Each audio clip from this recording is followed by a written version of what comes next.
गेहूं की दूसरी खाद में क्या डालें, दूसरी खाद में यूरिया के साथ क्या मिलाएं, या फिर गेहूं की 40 दिन से ऊपर की फसल में कौन सी खाद का उपयोग करें। अगर आपने भी गेहूं की फसल लगाई है और आपके मन में भी यही सवाल चल रहे हैं तो ये वीडियो आपके लिए ही है, क्योंकि दूसरी खाद ही वही आखिरी मौका है जब आप फसल में कल्ले की संख्या को बढ़ा सकते हैं, अच्छी ग्रोथ के साथ ज्यादा पैदावार लेके आ सकते हैं। लेकिन ये दूसरी खाद की संपूर्ण जानकारी जानने से पहले अगर आपने अभी तक कात्यायनी ऑर्गेनिक्स के यूट्यूब चैनल को सब्सक्राइब नहीं किया है तो कर लीजिए। तो चलिए वीडियो को शुरू करते हैं।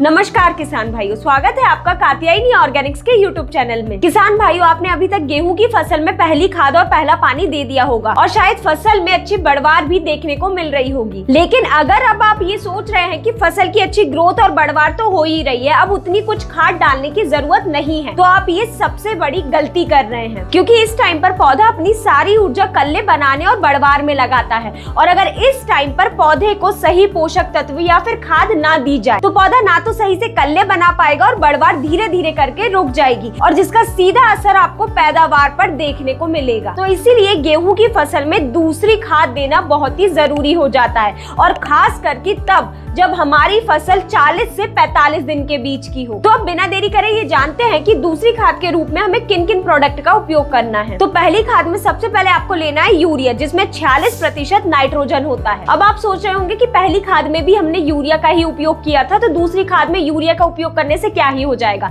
नहीं, आपको ऐसा बिल्कुल नहीं सोचना है। आपको दूसरी खाद में यूरिया को जरूर से उपयोग में लेना ही है, क्योंकि यूरिया के अंदर ये जो मौजूद नाइट्रोजन है ये गेहूं की फसल के लिए बहुत ही ज्यादा जरूरी होता है, क्योंकि ये नाइट्रोजन सीधे सीधे पौधे की वनस्पतिक विकास में मदद करता है, जिससे पौधे के अंदर क्लोरोफिल निर्माण तेजी से हो पाता है, और इसी वजह से पौधा तेजी से खाना बना पाता है। और यही खाना तेजी से बनने की वजह से पौधे के अंदर प्रोटीन निर्माण भी सही तरीके से हो पाएगा, जिस वजह से पौधे के अंदर ज्यादा से ज्यादा ऊर्जा बनेगी, और यही ऊर्जा प्रति पौधे ज्यादा से कल्ले की संख्या बढ़ाने में मदद करेगी। और साथ ही में ये पौधे के अंदर गहरा हरापन भी लाएगा, जिससे पौधे की बढ़वार भी अच्छी तरह हो पाएगी। और अब वही बात करें यूरिया के उपयोग की, तो अगर आप पहली खाद में यूरिया का पहले ही उपयोग कर चुके हैं तो आप दूसरी खाद में यूरिया को 20 से 25 किलो प्रति एकड़ के हिसाब से उपयोग में लें। तो आपने यूरिया को उपयोग में ले लिया दूसरी खाद में, इसी के साथ आपको ह्यूमिक एसिड को भी उपयोग में लेना है, क्योंकि इस टाइम पर ह्यूमिक एसिड को उपयोग में लेने का सबसे बड़ा फायदा तो ये है कि ये पौधे की जड़ वृद्धि में सीधे सीधे मदद करता है, जिससे पौधे दी गई खाद और जमीन में पड़े पोषक तत्व को अच्छी तरह अवशोषित कर पाता है। और साथ ही में ये ह्यूमिक एसिड जमीन के अंदर नमी बनाए रखता है, जिससे बार बार सिंचाई की भी जरूरत नहीं पड़ती है। और ये बात आप भी जानते हैं कि अगर पौधे की सफेद जड़ों का विकास जितना अच्छा होगा, पौधे की जड़ें जितना ज्यादा फैलाव करेंगी और जमीन में जितनी अच्छी तरह नमी बनी रहेगी, पौधे की ग्रोथ उतनी ही अच्छी होगी और कल्लों की संख्या भी बढ़ेगी। तो आपको दूसरी खाद के रूप में ह्यूमिक एसिड को 2 किलो प्रति एकड़ के हिसाब से जरूर से उपयोग में लेना है। अब वही बात करें किसान भाइयों, इन दोनों खाद के देने से पौधे की ग्रोथ तो अच्छी तेजी से होगी, लेकिन इस 40 से 45 दिन की गेहूं की फसल में एक और सबसे बड़ी समस्या आना शुरू हो जाती है, वही है ये दीमक की समस्या। और हर साल ये दीमक की समस्या गेहूं की फसल में आती ही है, और 70 से